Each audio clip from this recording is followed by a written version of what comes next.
Hey everyone, welcome back to Jay McLaren's Garage. My name's Josh.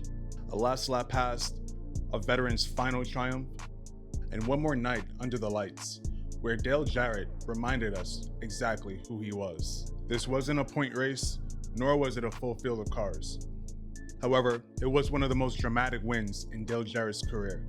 A final shot at Daytona glory with Dale Jr. right in his bumper, and history on the line. This race marks the moment where a champion found the finish line one last time at Daytona. This is the story of the 2004 Budweiser Shootout at Daytona International Speedway. February 7th, 2004, Daytona International Speedway. The NASCAR season hadn't even officially begun, but the Budweiser Shootout was already throwing haymakers. It was a 70-lap exhibition with a blind draw for the grid, split into two segments. 20 laps, a break, and then 50 more under the lights at Daytona. The crowd, electric. The field, stacked with pole winners and past champions. Jeremy Mayfield drew the pole, while Dale Jarrett, a two-time Daytona 500 winner, rolled off 15th. At 47 years old, many thought his best days were behind him. The first half of the race belonged to Hendrick Motorsports. Jeff Gordon and Terry Labonte combined to lead more than 30 laps. Kevin Harvick made a strong push of his own, and Ryan Newman even grabbed a few laps late. But no one expected what was coming in the final stretch. After the lone caution for an accident between Dave Blaney and Jeremy Mayfield, it all came down to the final 6 laps. Kevin Harvick was leading. Dale Earnhardt Jr., fast all weekend, had clawed his way forward. But it was Dale Jarrett, patient and poised, who sat third, just waiting. And then he pounced.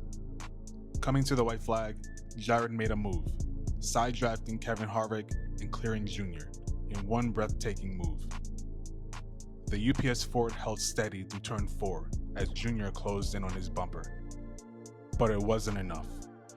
Jarrett crossed the line just 0.157 seconds ahead, winning his third Budweiser Shootout and his final NASCAR Cup Series race at Daytona. Sometimes, the final chapter comes when no one's expecting it, not with a whisper, but with a roar. Dale Jarrett didn't need a points-paying win to remind people who he was. He needed one moment, one night, one last lap. Let this be a reminder. Your next defining moment might not come in the biggest arena. It might come when you're running quiet, deep in the field, and someone counts you out. That's when your greatness is forged. That's when legends rise. Keep showing up. Your last lap win could be one move away. There are many diecasts in my collections where I just look at it and I'm like, wow, I'm so thankful that they made this diecast and this paint scheme that I can have it in my collection.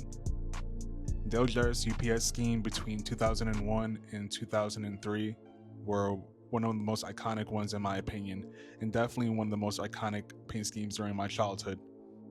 In 2001, I rooted for Dale Jarrett hard. I really liked that UPS paint scheme, and I had a brown UPS t-shirt in middle school that I used to wear a lot. So I'm very happy that this paint scheme is in my collection. Now let's take a closer look.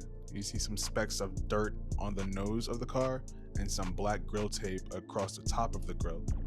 Down the left-hand side, we see some dirt on the left front, but as we go further down the left side, very clean, not a lot of contact, not a lot of rubbing. See this beautiful paint scheme. Down the black, that iconic "What Can Brown Do For You" saying on the back of the car. And you'll notice that the roof number is this day glow orange, just to make it easier for the spotters to see the cars as they're in the draft. This car was raced and produced in 2004 by Action Racing Collectibles.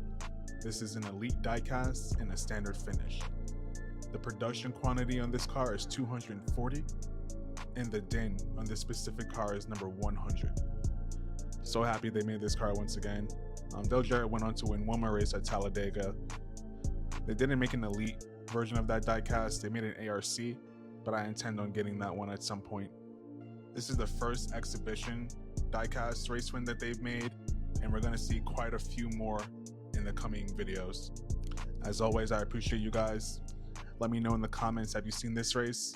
What do you think of this paint scheme? Have a great day.